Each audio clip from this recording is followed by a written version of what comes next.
بسم اللہ الرحمن الرحیم۔ آج ہم مشکات شریف کا پرچہ حل کریں گے 1438 ہجری۔ سوال نمبر 1، عن ابن مسعود رضی اللہ عنہ قال قال رسول اللہ صلی اللہ علیہ وسلم نظر اللہ عبدا سمع مقالتی فحفظها ووعاها وأداها فرب حامل فقه غير فقيه ورب حامل فقه إلى من هو أفقه منه ثلاث لا يغل عليهن قلب مسلم إخلاص العمل لله والنصيحة للمسلمين ولزوم جماعتهم فإن دعوتهم تحيط من ورائهم۔ ترجمہ، حضرت ابن مسعود رضی اللہ عنہ فرماتے ہیں کہ رسول اللہ صلی اللہ علیہ وسلم نے ارشاد فرمایا، اللہ اس بندے کو خوش و خرم رکھے جس نے میری بات سنی پھر اس کو یاد کیا، ووعاہا اور اس کو یاد رکھا، واداہا اور اس کو ادا کر دیا، یعنی لفظ بلفظ جو حدیث کے الفاظ سنیں اور وہی اسی الفاظوں کے ساتھ دوسروں تک وہ حدیث پہنچا دے۔ فرب حامل فقہ غیر فقیہ، پس بعض فقہ کے حامل فقی نہیں ہوتے ہیں، ورب حامل فقہ الی من هو افقہ منہ، اور بعض فقہ کے حامل اس شخص کی طرف حدیث پہنچاتے ہیں جو اس سے زیادہ سمجھدار ہوتا ہے۔ ثلاث لا یغل علیہن قلب مسلم، تین چیزیں ایسی ہیں جن پر مسلمان کا دل خیانت نہیں کرتا۔ اخلاص العمل للہ، پہلی چیز اللہ کے لیے عمل کو خالص کرنا، والنصیحۃ للمسلمین، اور مسلمانوں کے حق میں خیر خواہی کرنا، ولزوم جماعتہم، اور ان کی جماعت سے لگے رہنا، فإن دعوتهم تحیط من ورائہم، اس لیے کہ مسلمانوں کی دعا سب طرف سے گھیرے ہوئے ہے۔ خط کشیدہ کلمات کی لغوی تحقیق کریں۔ نظر اللہ عبدا باب تفعیل سے ہے، معنی خوش و خرم رکھنا، تر و تازہ بنانا۔ مقالتی اس کا مادہ قول ہے، باب نصرہ قال یقول قولا، معنی کہنا، بولنا، قال بکذا حکم دینا۔ حافظہ حافظ الکتاب حفظا باب سبیہ، معنی زبانی یاد کرنا۔ وعاہا اس کا مادہ وعیون ہے، باب سمیعہ محفوظ رکھنا۔ اداہا باب تفعیل سے ہے، ادا یؤدی تأدیتا، معنی ادا کرنا۔ حامل فقہ حامل یہ باب ضربہ سے ہے، اس میں فاعل کا صیغہ حمل یحمل حملا، معنی اٹھانا۔ افقہ یہ اس میں تفضیل کا صیغہ فقہ سے مشتق ہے، باب کرومہ سے فقیہ ہونا۔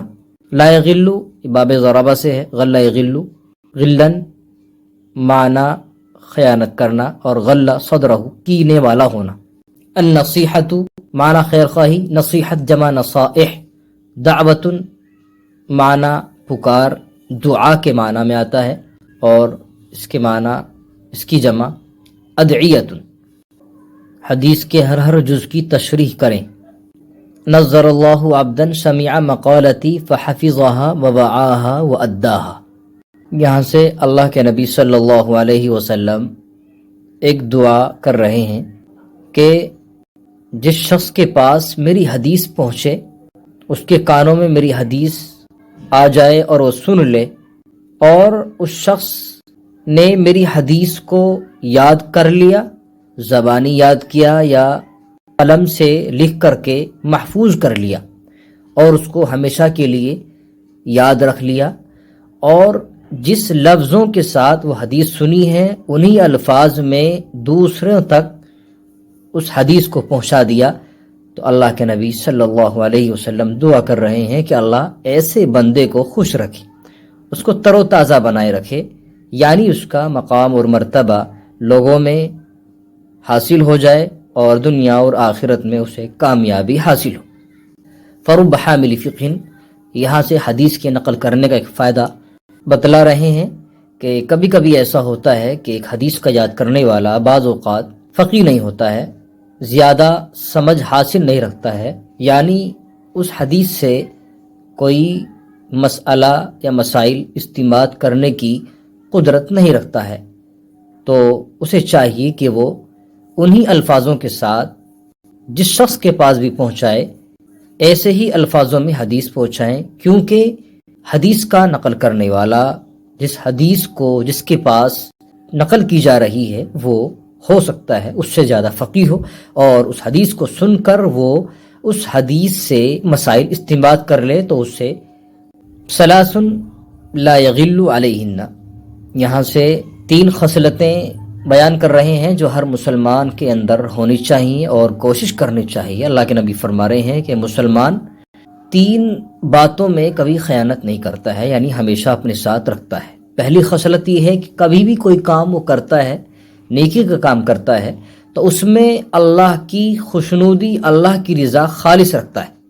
دوسری بات وَنَصِيحَةُ لِلْمُسْلِمِينَ، مسلمانوں کے حق میں خیر خواہی رکھتا ہے، یعنی مسلمانوں سے ہمیشہ ہمدردی کے ساتھ پیش آنا چاہیے۔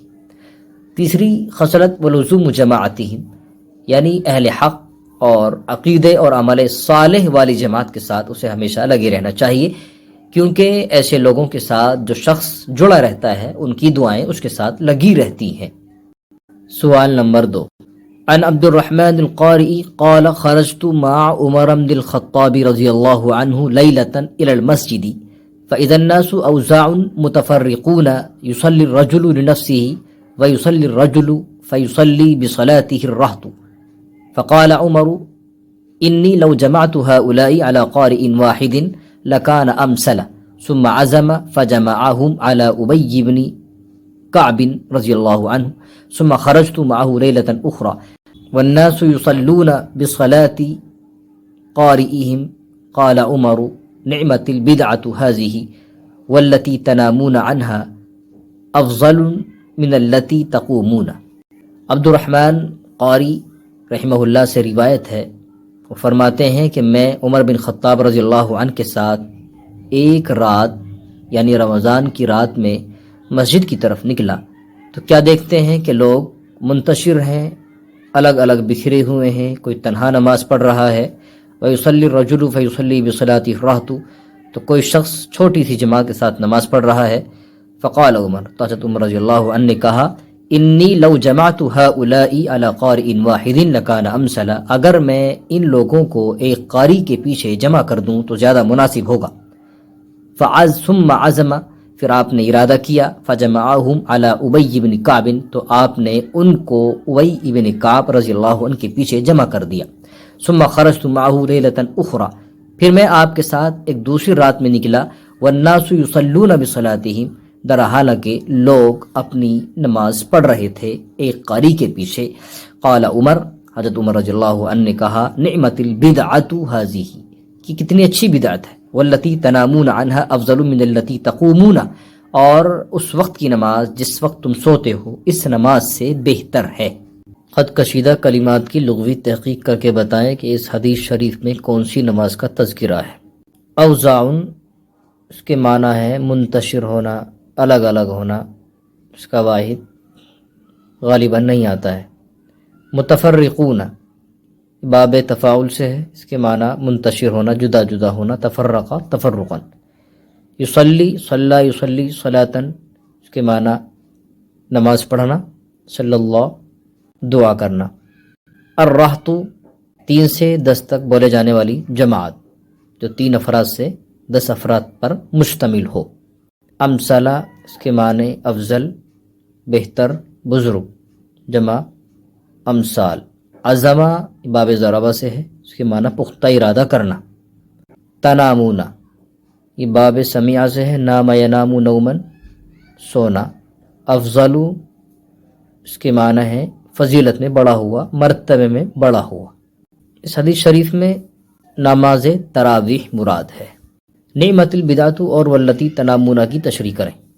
نعمت البدعۃ، یہاں سے حضرت عمر رضی اللہ تعالیٰ عنہ نماز تراویح کے بارے میں کہہ رہے ہیں کہ جماعت کے ساتھ نماز تراویح کا پڑھنا کتنی اچھی بدعت ہے، بدعت حسنہ، یعنی اللہ کے نبی صلی اللہ علیہ وسلم کے زمانے میں یہ طریقہ رائج نہیں تھا، اور حضرت ابو بکر رضی اللہ عنہ کے زمانے میں یہ طریقہ رائج نہیں تھا، تو آپ نے چونکہ یہ طریقہ رائج کیا تو نیا طریقہ ہوا، اس لیے آپ نے اس کو بدعت حسنہ سے مراد لیا۔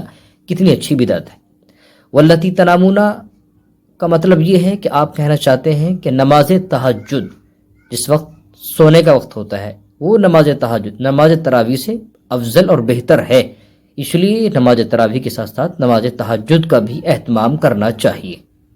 سوال نمبر 3، جاء الاسلمی الى رسول اللہ صلی اللہ علیہ وسلم فشہد علی نفسہ انہ اصاب امرأة حراما 4 مرات كل ذلك يعرض عنه فأقبل في الخامسة فقال أنكتها قال نعم قال حتى غاب ذلك منك في ذلك منها قال نعم قال كما يغيب المرود في المكحلة والرشاء في البئر ثم سار ساعة حتى مر بجيفة حمار شائل برجله فقال أين فلان وفلان فقال نحن زانی یا رسول اللہ فقال انزلا فکلا من جیفتی هذا الحمار الحدیثہ۔ حدیث شریف پر اعراب لگا کر ترجمہ کرے۔ اعراب لگ چکا، ترجمہ۔ ماعز اسلمی، یہ روایت حضرت ابو ہریرہ رضی اللہ تعالیٰ عنہ سے ہے۔ ماعز اسلمی رسول اللہ صلی اللہ علیہ وسلم کے پاس آئے، آپ کی خدمت میں حاضر ہوئے۔ فشہد علی نفسہ، ماعز اسلمی رضی اللہ عنہ نے اپنے خلاف گواہی دی، انہ اصاب امرأة حراما 4 مرات، کہ انہوں نے ایک عورت سے زنا کاری کی ہے، حرام کاری کی ہے، 4 مرتبہ گواہی دی۔ کل ذالک یعرض عنہ، آپ ہر مرتبہ ان سے منہ پھیر لیتے تھے، اعراض کرتے تھے۔ فاقبل بالخامسۃ، پھر آپ نے 5ویں مرتبہ ان کا سامنا کیا، آپ 5ویں مرتبہ متوجہ ہوئے۔ فقال، آپ نے پوچھا، انکتہا، کیا تو نے اس سے وطی کی ہے؟ قال نعم، آپ نے ماعز اسلمی رضی اللہ عنہ نے کہا جی ہاں۔ قال، آپ نے کہا حتی غاب ذالک منک فی ذالک منھا، ایک محاورہ ہے، یعنی یہاں تک کہ ایک دوسرے سے مل گئے، مرد عورت کے ساتھ اچھی طرح گھل مل گئے، یعنی چھپ گئے، مراد جمع کر لیا۔ قال نعم، پوچھا جی ہاں۔ قال، آپ نے پوچھا کما یغیب المرود فی المکحلۃ، یعنی آپ تشبیہ دے رہے ہیں کہ جس طرح سلائی سرمےدانی کی سلائی سرمےدانی میں چھپ جاتی ہے، رسی کنویں میں چھپ جاتی ہے۔ ثم سار ساعۃ حتی مر بجیفۃ حمار، پھر آپ کچھ دیر آگے چلے اور یہاں تک کہ ایک گدھے کی لاش سے آپ گزرے، شائر برجلہ، جس کے پیر اٹھے ہوئے تھے۔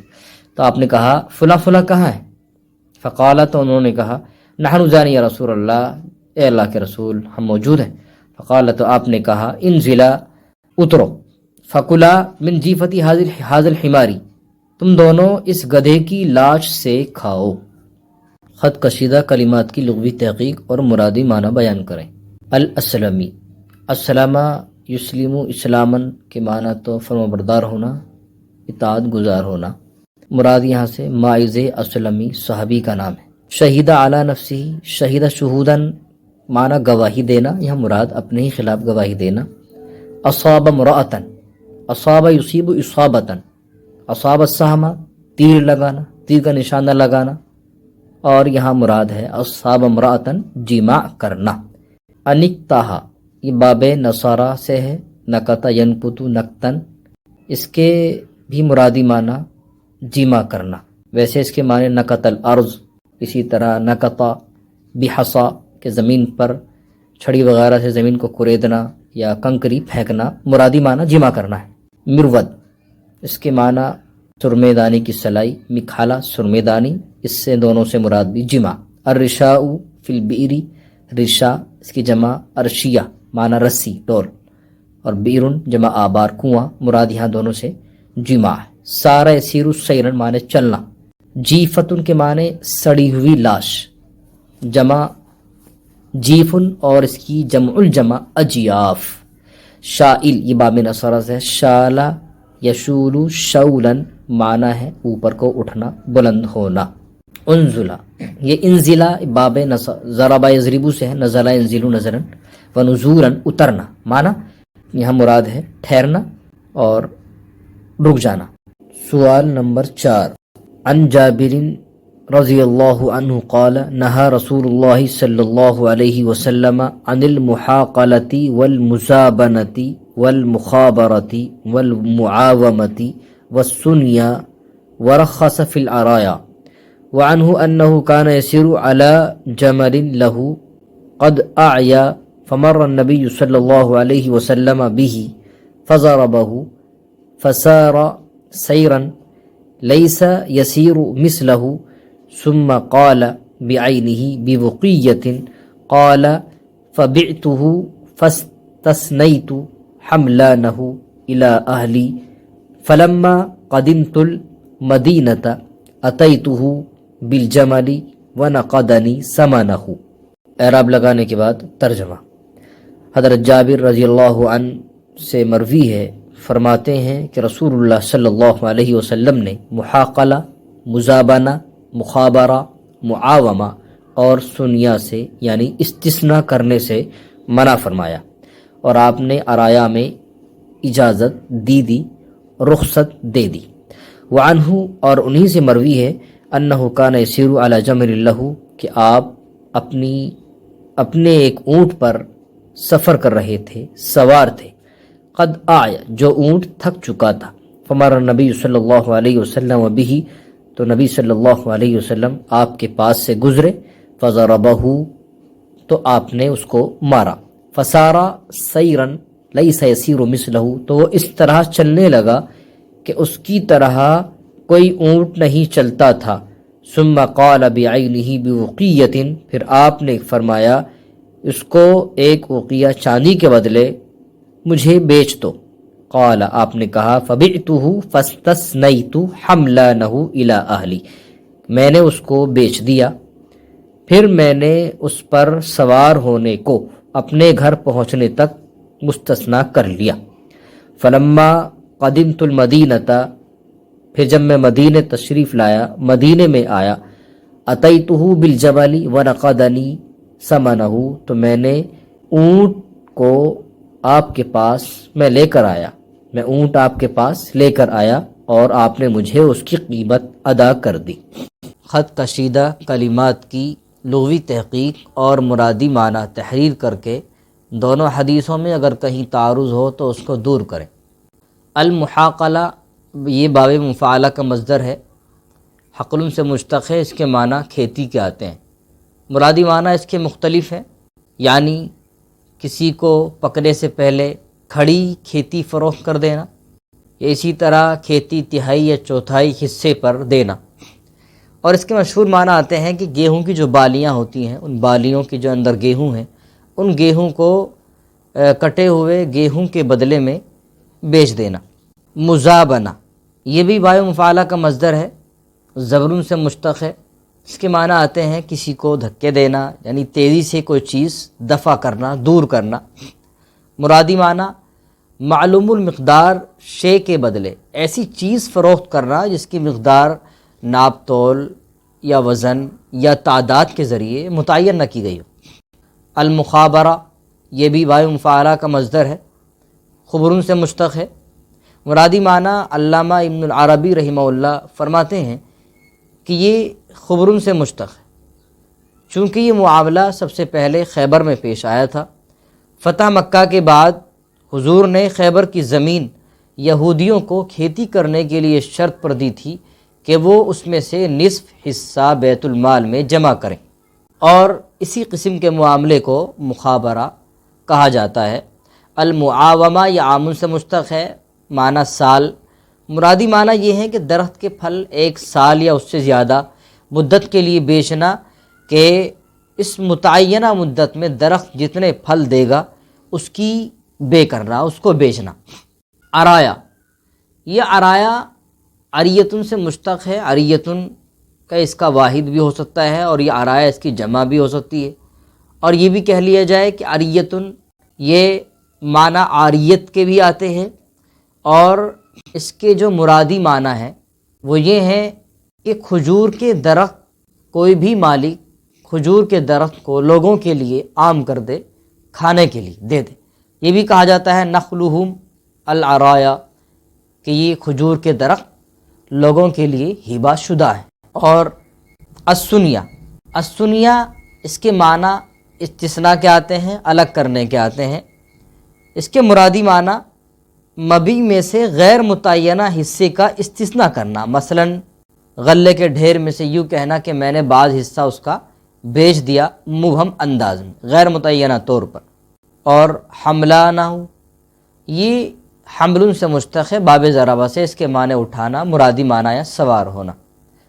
اور وقیتن، یہ اس کی جمع وقیون بھی آتی ہے اور وقایا بھی آتی ہے، معنی رتل کا 12واں حصہ جو ایک وزن ہوتا ہے 7 مثقال کے برابر ہوتا ہے۔ دونوں حدیثوں کا تعارض کو دور کریں۔ دیکھیے، پہلی حدیث حضرت جابر رضی اللہ عنہ سے ہے، دوسری حدیث بھی حضرت جابر رضی اللہ تعالیٰ عنہ سے ہے۔ تو پہلی حدیث میں آپ کی روایت سے یہ پتہ چلتا ہے کہ اللہ کے نبی نے استثناء کرنے سے منع فرمایا، اور دوسری حدیث میں خود حضرت جابر رضی اللہ تعالیٰ عنہ استثناء فرما رہے ہیں، تو اس میں بظاہر تعارض پیدا ہو گیا، لیکن حقیقت میں کوئی تعارض نہیں، کیونکہ آپ نے عقد کے بعد وہ شرط لگائی تھی، لہٰذا کوئی حرج نہیں ہے، اور اللہ کے نبی نے عقد سے پہلے استثناء کرنے کو منع فرمایا۔ یہ بھی کہہ سکتے ہیں کہ اللہ کے نبی کو خود یہ اونٹ آپ سے خرید کر کے بے کی شکل بنا کر کے، اس کا بے کا بہانہ لے کر کے بطور، تو بے کی شکل کی وجہ سے آپ دکھلا کر کے آپ کو یہ اونٹ ہدیہ کرنا تھا۔ اور بتایا بھی جاتا ہے، روایتوں میں بھی آتا ہے کہ آپ جب مدینہ گئے، اور اس حدیث سے پتہ چلتا ہے کہ مدینہ گئے تو آپ نے وہ قیمت بھی ادا کر دی اور اونٹ بھی دے دیا، تو لہٰذا کوئی تعارض ہی نہیں رہا، ایسی شرط لگانے میں کوئی حرج والی بات نہیں ہے۔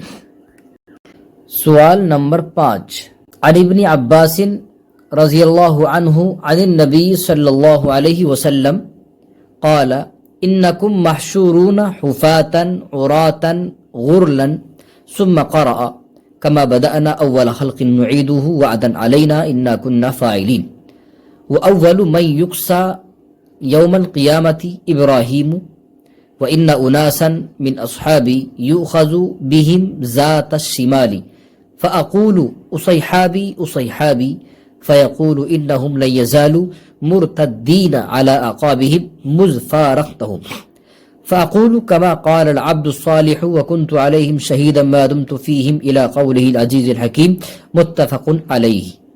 حضرت ابن عباس رضی اللہ عنہ سے مروی ہے، نبی صلی اللہ علیہ وسلم سے نقل کرتے ہیں کہ آپ علیہ السلام نے ارشاد فرمایا کہ بے شک تم برہنہ بدن، ننگے پاؤں اور بغیر ختنہ ہونے کی حالت میں جمع کیے جاؤ گے۔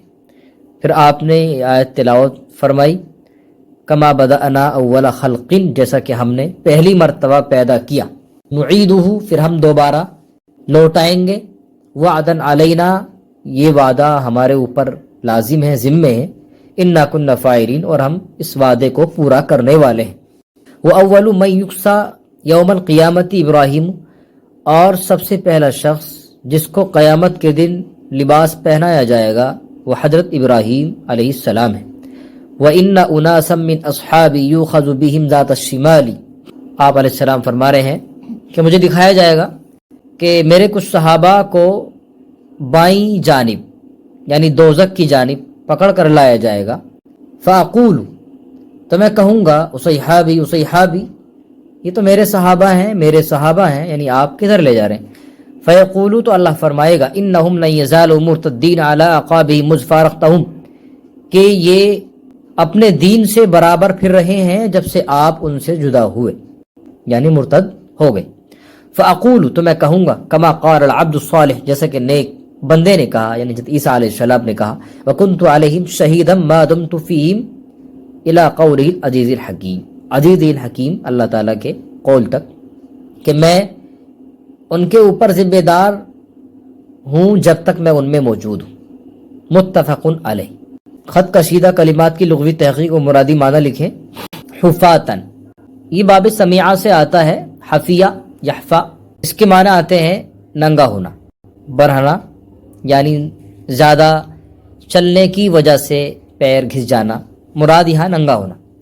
عراتن یہ بھی باب سمیعہ سے ہے، عریہ یارا عریتن، اس کے معنی بھی ننگا ہونے کے آتے ہیں، یہاں بھی مرادی معنی ننگا ہونا ہے۔ غرلن یہ بھی باب سمیعہ سے آتا ہے اور اس کے معنی آتے ہیں ختنہ کیے ہوئے نہ ہونا، یعنی بغیر ختنہ کے ہونا، مرادی معنی بھی یہی ہے۔ ثم قرأ پھر آپ مرتدین، ارتدہ یرتد ارتدادن، اس کے معنی آتے ہیں مرتد ہو جانا، ارتدان دینی ہی اپنے دین سے پھر جانا، لوٹ جانا۔ شہیدن باب سمیعہ سے آتا ہے، اس کے معنی ویسے تو گواہی دینے کے آتے ہیں، مراد یہاں اپنے خلاف گواہی دینا، ان کے خلاف گواہی دینا۔ متفقن علیہ، اتفقا علی اتفاقاً باب افتعال سے آتا ہے، اس کے معنی اتفاق کرنا، اور مرادی معنی یہ ہے کہ شیخین یعنی امام بخاری امام مسلم جو روایت بیان کرتے ہیں اسے متفقن علیہ کہا جاتا ہے۔ دونوں آیتوں سے طریقے استشہاد واضح کر کے بتائیں کہ حضرت ابراہیم علیہ السلام کو اس اولیت سے نوازے جانے کی وجہ کیا ہے۔ پہلے تو آیت استشہاد سن لیے جائیں۔ پہلا جو ہے کما بدانا اول خلق نعیدو، اس آیت سے پتہ چلتا ہے کہ اللہ کے نبی یہ بتانا چاہتے ہیں کہ تمہارا آخری دور بھی اسی حالت میں ہوگا جس طرح انسان پہلی مرتبہ ماں کے پیٹ سے پیدا ہوتا ہے، یعنی ننگا ہوتا ہے، بغیر ختنہ کیے ہوئے ہوتا ہے، تو اسی طریقے سے قیامت کے دن بھی ننگے ہونے کی حالت میں اور بغیر ختنہ کیے ہوئے ہونے کی حالت میں اس کو بھی اٹھایا جائے گا۔ تو آیت استشہاد سمجھ میں آ رہا ہے۔ دوسری آیت جو ہے جو حضرت عیسیٰ علیہ السلام کی طرف اشارہ ہے کہ آپ اپنی اس قوم کے خلاف گواہی دیں گے کہ جس قوم نے آپ پر ایمان لانا چھوڑ دیا تھا آپ کے جانے کے بعد۔ تو اسی طرح اللہ کے نبی برات کا اظہار کریں گے ایسے لوگوں کے بارے میں کہ جنہوں نے اللہ کے نبی پر ایمان لانا چھوڑ دیا تھا اور وہ اپنے دین سے پھر گئے تھے۔